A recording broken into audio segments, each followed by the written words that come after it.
When we are solving by graphing, we are going to first make sure that y is isolated, but it already is in this case. Step 2 would be that we are going to start at the y-intercept.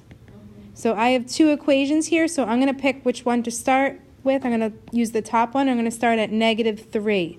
And step 3 is to use the slope so that we can rise and run. So I would be rising 1 and running 3. And I can continue to do that in either direction. And there's my first line. Repeat the process for the second equation.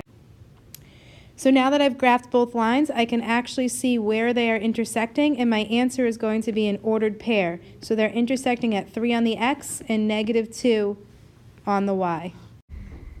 So if we're solving by substitution, we have to have one of our equations isolated. Doesn't matter which one. I'm noticing that it seems pretty easy to isolate y in the second equation.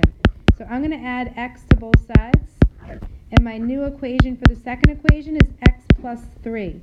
Now that I have that isolated, if y equals x plus 3, then in the second equation, I can replace y with x plus 3.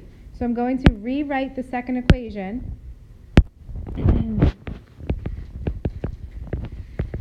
By replacing the y with x plus 3.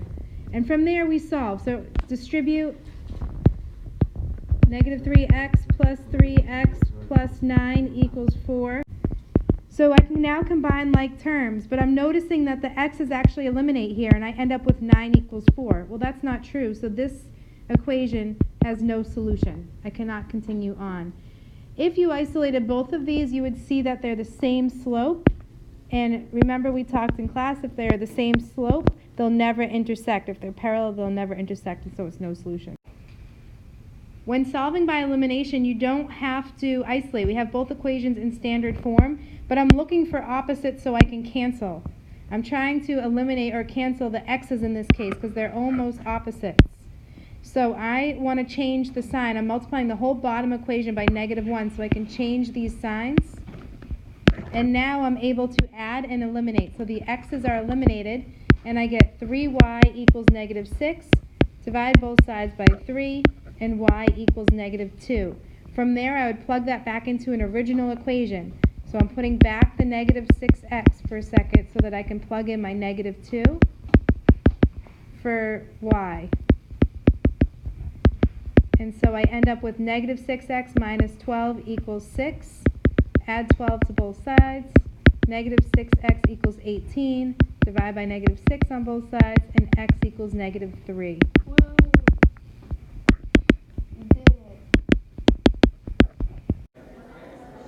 So in summary, if you are solving by graphing, you need to make sure that both equations are isolated, meaning that they are in y equals mx plus b, so that you can begin at the b, which is the point on the y-axis, and you can rise and run using the slope.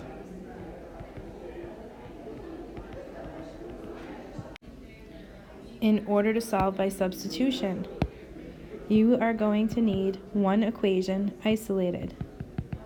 That way you can plug into the other equation with what the y equals or what the x equals. It doesn't matter if it's x equals or y equals, but you do need one equation to be isolated.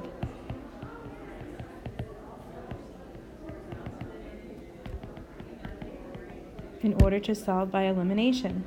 These are usually in standard form.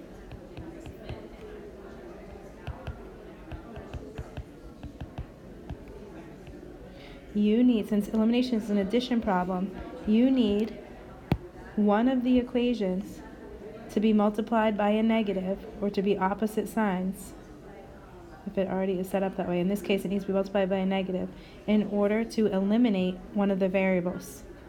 And then you can continue just by adding the y's together, adding the numbers together, and solve for y. I end up with y equals -3, and then I take that and I plug that back into one of the original equations. Whenever we're solving for that second variable to complete our ordered pair, the x comma y for the solution, Whenever we're solving, we need to plug back into the original equation.